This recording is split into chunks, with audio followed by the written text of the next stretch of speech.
Hey everyone, आज जो हम टॉपिक पढ़ने वाले हैं उसका नाम है स्ट्रक्चर ऑफ एन एटम। देखा जाए तो रियल में एक ये टॉपिक भी नहीं है, अपने आप में एक चैप्टर है। क्लास 9th एनसीईआरटी में ये बहुत एक इम्पॉर्टेंट चैप्टर है जिसका नाम है structure of an atom. And मैं इसको इम्पॉर्टेंट बार बार क्यों बोल रहा हूँ, बिकॉज जैसे ही आप आए हायर क्लासेस में आप आगे जाएंगे, आपको पता चलेगा कि ज़्यादातर chemistry structure of atom and atom के बिहेवियर पर डिपेंड करती है। एंड यह चैप्टर मेनली एटम के बिहेवियर, उसकी वैलेंसी एंड उसके स्ट्रक्चर पे बात करता है। अब इस सब चीज़ों को पढ़ने के लिए एनसीईआरटी ने एक पूरा चैप्टर डेडिकेट किया है जिसका नाम है स्ट्रक्चर ऑफ एन एटम। ये वीडियो उस टॉपिक का एक सबसे पहला वाला पार्ट है। बेसिकली ये कि इंट्रो है कि आपको ये समझ में आ जाए कि एटम क्या है और उसके स्ट्रक्चर पढ़ना क्यों ज़रूरी है। तो आप सबसे पहले उसमें देखेंगे तो लिखा हुआ है कि matter is made up of tiny particles called atom. अब इसका मतलब क्या हुआ कि दुनिया में जितना मैटर है, तो मैटर क्या हुआ, anything which has space and which has mass, मतलब anything which occupy space and has a mass is known as matter. तो दुनिया में वो हर एक चीज़ जिसके पास खुद का वॉल्यूम है और जिसका खुद के पास मास है, थोड़ा सा वेट है, तो वो सारी चीज़ें किसकी बनी हुई है, तो tiny particles called atom. Basically बोला जाए तो ये हो गया कि basic building blocks of an substance, मतलब दुनिया में जितने भी सब्सटेंस हैं उन सबका कोई बिल्डिंग ब्लॉक देखा जाएगा तो वह एटम। अब इसको इजी लैंग्वेज में समझते हैं कि अगर मैं बात करूं, आप कोई सी भी चीज़ के बारे में एग्जांपल ले लीजिए। अगर आप जिस पेन से लिख रहे हैं वो, जिस पेज पे लिख रहे हैं वो, या अगर मैं डेस्क की बात करूं या चौक की बात करूं, ये सब सब्सटेंस है, ये सब एक मैटर है। और अगर इनके एकदम बेसिक फॉर्म में जाएंगे तो अगर इनको एक ऐसा स्ट्रक्चर मिलेगा जिसको और ज़्यादा छोटा करने पे स्टेबल स्ट्रक्चर नहीं बचेगा, उसको बोला गया है एटम। अब एटम को basic building block of substance बोला गया है, तो ये कुछ कुछ हद तक सेल जैसा रिजेम्बलेंस भी कर सकता है। बस अब यहाँ पर एक फन फैक्ट याद रखिएगा कि जो एटम होता है वो कंपैरेटिवली सेल से भी बहुत छोटा होता है, बिकॉज मिलियंस ऑफ एटम मिलके कोई मॉलिक्यूल बनाते हैं और मिलियंस ऑफ मॉलिक्यूल्स मिलके कोई एक सेल बनता है। तो आप मेरी बात ध्यान से समझिएगा कि एटम एंड जो सेल है उनकी फंक्शनैलिटी ऑलमोस्ट ऑलमोस्ट कुछ ना कुछ सिमिलर बैठ रही है कि हाँ भाई, जैसे सेल एक ऑर्गेनिज्म का बिल्डिंग ब्लॉक है, वैसे ही एटम दुनिया के हर सब्सटेंस का एक बिल्डिंग ब्लॉक है।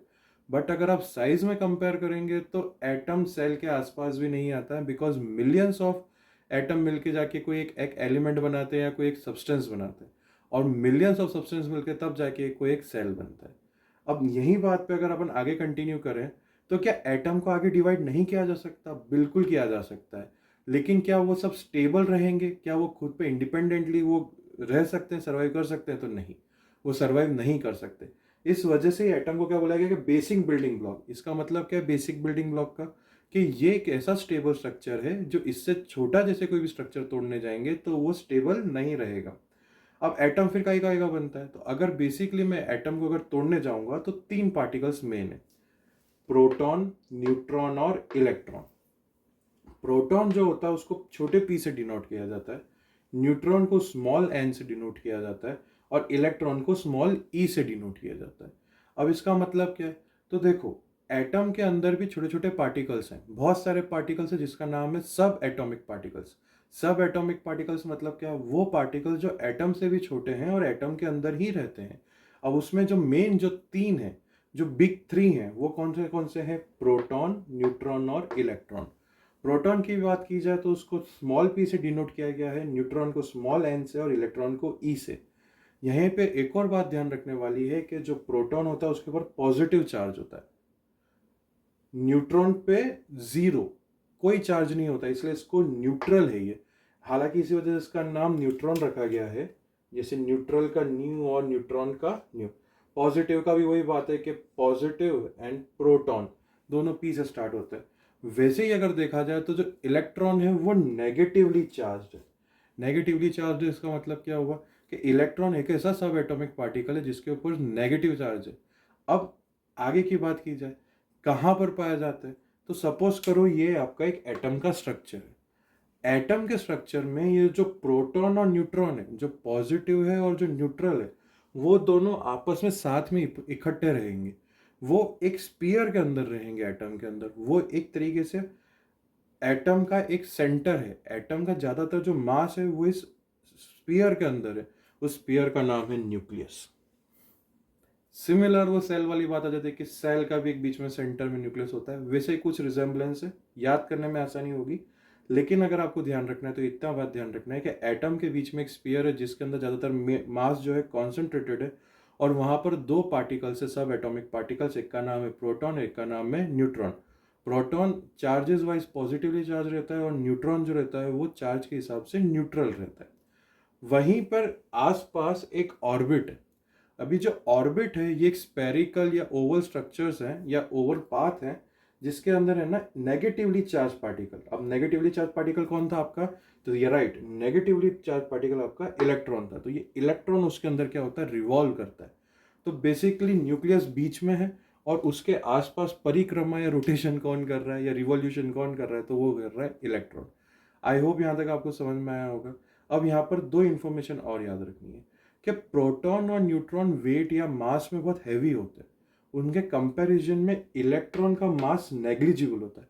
इसका मतलब क्या हुआ? तो अगर देखो बेसिक डेटा के हिसाब से जाया जाए तो मतलब ये होता है कि जो प्रोटॉन होता है वो इलेक्ट्रॉन से 2000 टाइम्स हैवी होता है। आप मतलब समझ रहे हो कि अगर इलेक्ट्रॉन 1 kg का है तो प्रोटॉन 2000 kg का है। कंपैरिजन देख रहे हो? कोई कंपैरिजन ही नहीं है। इसलिए बोला गया है कि इलेक्ट्रॉन का जो मास होता है वो नेग्लिजिबल है। नेग्लिजिबल मतलब ना के बराबर है। वहीं पे नेक्स्ट पार्ट आता है कि magnitude of charges. Magnitude of charges मतलब, मैग्नीट्यूड मतलब क्या? Value, scale. तो जो चार्जेस प्रोटॉन पे है और इलेक्ट्रॉन पे है, मतलब जो मैग्नीट्यूड है चार्जेस का प्रोटॉन और इलेक्ट्रॉन पे, वो इक्वल है।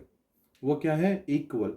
और इसी वजह से जो एटम होता है वो हमेशा न्यूट्रल रहता है। मतलब दुनिया जहां में कोई सा भी एटम पकड़ ले, वो हमेशा कैसा निकलेगा? न्यूट्रल। और एटम के ऊपर जब कोई चार्ज आ जाता है वो हमेशा इसलिए आता है कि उसमें इलेक्ट्रॉन या तो कम हो गया या तो इलेक्ट्रॉन ज़्यादा हो गया। अब ये जो आखिरी का सेंटेंस है थोड़ा कंफ्यूजिंग है, और इसको समझने के लिए हमें आगे के वीडियोस में ध्यान देना पड़ेगा।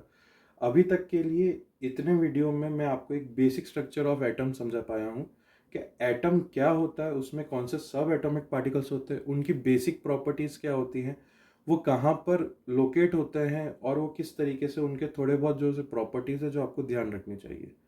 आई होप एक एटम का ये जो स्ट्रक्चर है और इसके बारे में जो इन्फॉर्मेशन आपको समझ में आई है, आपके दिमाग में बैठ गई हो।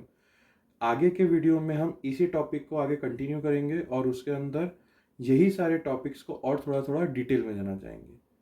हाँ, और इसमें अब एक और चीज़ आती है, वो ये है कि ये जो आपने जो एटम का स्ट्रक्चर देखा है, क्या आप समझ सकते हैं कि दुनिया में जो सबसे पहला साइंटिस्ट आया उसने सबसे पहले यही दिया? ऑब्वियसली नहीं। थोड़ी थोड़ी गलतियों को और रेक्टिफाई कर करके ही एक और रिफाइंड स्ट्रक्चर बनता है। वैसे ही अपने जो ये साइंटिस्ट हैं, उन साइंटिस्ट ने रियल में 3 मॉडल दिए थे। सबसे पहले किसी एक साइंटिस्ट ने दिया था जिनका नाम था थॉमसन, फिर रदरफोर्ड ने दिया, उसके बाद बोर ने दिया। इन सभी मॉडल्स ने एक दूसरे की गलतियों से कुछ ना कुछ सीख के अपने आप को और बेटर बनाया, और आज की तारीख में जो एक्सेप्टेबल मॉडल है उसको मतलब यानी कि प्रेजेंट किया। ये वाला जो मॉडल है आज की तारीख में सबसे ज़्यादा एक्सेप्टेबल है। आई होप आपको ये वीडियो समझ में आया हो, ये सारा मैटर आपके दिमाग में बैठा हो, आपको याद रह जाए और आपको एग्जाम में हेल्प करे। Have fun.